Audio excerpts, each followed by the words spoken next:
أعوذ بالله من الشيطان الرجيم بسم الله الرحمن الرحيم کہاں وفا ملتی ہے ان مٹی کے حسین انسانوں سے اقبال، کہاں وفا ملتی ہے ان مٹی کے حسین انسانوں سے اقبال، یہ لوگ تو بغیر مطلب کے خدا کو بھی یاد نہیں رکھتے۔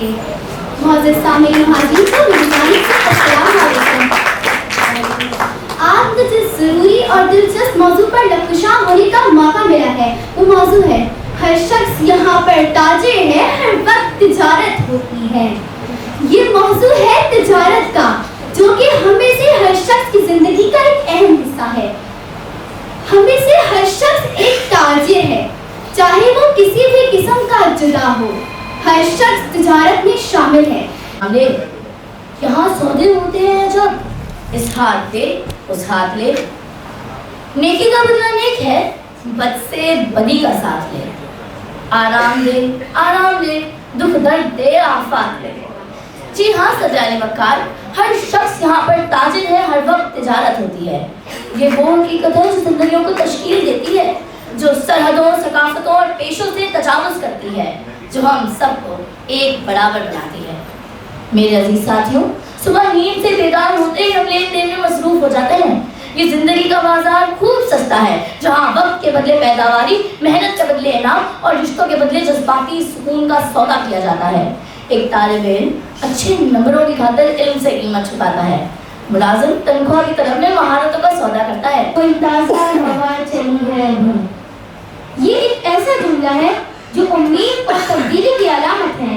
جب ہم کہتے ہیں کوئی تازہ ہوا چلی ہے تو اس کا مطلب موسم کی خوشگوار تبدیلی نہیں ہوتا، بلکہ یہ ایک نیا عزم، سوچ اور ایک نئی شروعات کا اشارہ ہوتا ہے۔ شدید گرمی کے موسم میں ٹھنڈی اور تازہ ہوا کا چلنا، لوگوں کا کامیابیوں کی منازل طے کرنا، کسی کے گھر میں اولاد کا پیدا ہونا، یہ تمام عوامل تازہ ہوا کے جھونکے ہوتے ہیں۔ لیکن بعض گھرانوں کو ایسی اولاد نصیب ہوتی ہے کہ جب وہ اس دنیا میں آنکھ کھولتی ہے تو ان کے اطراف تاریکیوں کے سوا کچھ نہیں ہوتا۔ جی ہاں جناب والا، میری مراد بصارت سے وہ محروم بچہ ہے کہ جب وہ اس دنیا میں آنکھ کھولتا ہے تو ماں کی ردا آنسوؤں سے تر ہو جاتی ہے، باپ کا جگر شدت غم سے پارا پارا ہو جاتا ہے، بہن بھائی رنج و غم میں ڈوب جاتے ہیں۔ دل کی سنگ راہ ہم خود تراشتے ہیں، منازل کی سنگ راہ ہم وہ نہیں جنہیں زمانہ بنا گیا۔ جب اندھیر کو معاشرے میں نابینا افراد اپنی کامیابی کا لوہا منواتے ہیں تو اس ہوا کو سب محسوس کرتے ہیں۔ بینائی سے محروم ہوتے ہوئے بھی سائمہ سلیم سفیر کی شکل میں دنیا کے ہر کونے میں پاکستانیوں کی ترجمانی کرتے ہوئی نظر آتی ہیں۔ نہ صرف یہ، عدالت بھی بینائی سے محروم افراد کی بصیرت کے بنا نامکمل ہے۔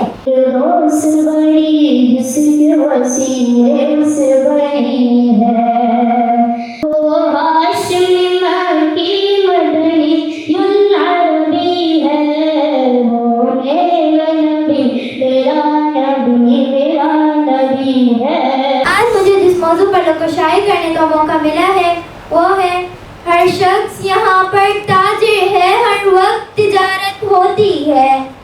حاضرین محفل، ایک کہاوت ہے کہ جیسا دیس ویسا بھیس، لیکن حالات کے پیش نظر ہمیں اسے یوں بدلنا پڑے گا کہ جیسی جیب ویسا بھیس۔ افسوس سے کہنا پڑتا ہے کہ آج ہر شخص بیوپاری ہے، کوئی زخموں کا، کوئی جذبوں کا، کوئی آہوں کا، کوئی احساسات کا، کوئی لفظوں کا تو کوئی جان کا۔ ہر شے خریدی جاتی ہے، ہر چیز بیچی جاتی ہے۔ ہم دیکھتے ہیں کہ ایک جگہ کار حادثہ ہوا ہے اور مجمع لگا ہے۔ نہیں، یہ سارا مجمع مدد کرنے کو موجود نہیں ہے، یہ سوداگر ہیں، انہیں تو لوگوں کے زخموں کی تشہیر کر کے اپنے یوٹیوب کے بزنس کو چمکانا ہوتا ہے۔ اللہ تعالیٰ نے ہمیں آج موقع دیا یہاں اس پروگرام کو ارینج کرنے کا، اور ہم سب کو یہاں اللہ تعالیٰ نے ایک بار پھر جمع کیا۔ تقریباً سال بعد ہمارا پروگرام ہو رہا ہے۔ لاسٹ ایئر دسمبر میں سرسید یونیورسٹی میں ہمارا کرکٹ کمپٹیشن ہوا تھا. تو آج کا یہ مقابلہ پروگرام جو کہ تقریر کا مقابلہ اور اسپیلنگ بھی کمپٹیشن ہے, تو تمام ہی اسکولس آئے ہوئے ہیں, سب کا شکر گزار ہوں میں. ہمارے لیے یہ بڑی بات ہے کہ انہوں نے ہماری یونیورسٹی کو اس قابل سمجھا کہ اس طرح کے ایونٹس ہماری یونیورسٹی میں کرائے جائیں. اور یونیورسٹی جیسے میں نے پہلے بھی بتایا تھا ان سے کہ یونیورسٹی کا تو کام ہے کہ ہمیں اس سوسائٹی کا ایک پارٹ ہونا ہے اور ہمیں سب کو ساتھ مل کے چلنا چاہیے. تو یہ کوئی ہماری طرف سے کوئی بڑی بات نہیں ہے. آپ جبھی بھی چاہیں گے ہماری یونیورسٹی آپ کے لیے حاضر ہے. سلسلہ چل رہا تھا تو میری انٹرویو یہاں پر, تو میں بڑا سوچ رہا تھا کہ یار یہ بچے بلائنڈ ہے, لیکن آپ بلیو کریں کہ جس طریقے سے یہاں سے وہاں اور وہاں سے یہاں ڈلیوری ہو رہی تھی, تو میں بہت سرپرائز ہوا اور بہت اچھا لگا کہ وہ سب سکھایا جا رہا ہے کہ جو شاید ہمارے جو نارمل بچے ہیں وہ بھی نہیں سیکھ پا رہے ہیں. آج ہم نے ایک پروگرام اٹینڈ کیا ہے بلائنڈ ریسورس فاؤنڈیشن کا, اور ان میں وقار صاحب جو ہیں وہ بڑے متحرک ہیں اپنے کام پہ, اور میں نے واقعی بہت ایک ایکسٹرا آرڈنری ایک چیز دیکھی ہے کہ بلائنڈ پیپل نے کلام پاک حفظ کیے اور انہوں نے ڈسٹریبیوٹ بھی کیے. یہ بہت ایک بڑے ایک فخر کی بات ہے کہ ہمارے یہاں وہ لوگ جو دیکھنے سے محروم ہیں اور وہ ہم سے زیادہ ایک ایکسٹرا آرڈنری کام کر رہے ہیں. میری ریکویسٹ ہے, ہم on behalf of the D G S P D P A, اور میں یہی کہنا چاہوں گی کہ ان لوگوں کو اپنے معاشی استحکام کے لیے آپ لوگ اون کریں, ان کو قومی دھارے میں لے آئیں.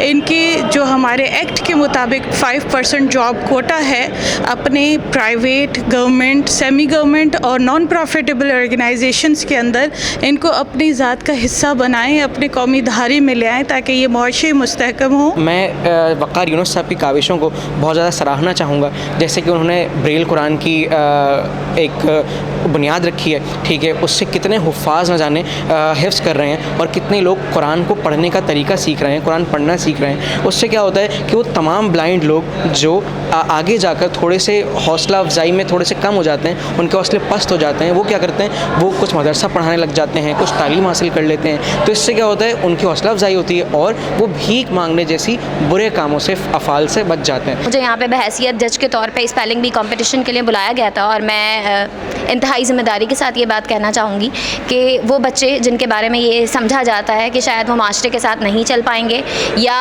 ان بچوں سے پیچھے رہ جائیں گے جو کہ بالکل نارمل ہیں, یہ ایک مت ہے, یہ ایک ایسی سوچ ہے جس کا جو ہے وہ یہ ایسوسیشن جو ہے وہ خاتمہ کر رہی ہے, بلکہ یہ بچے کہیں آگے ہیں.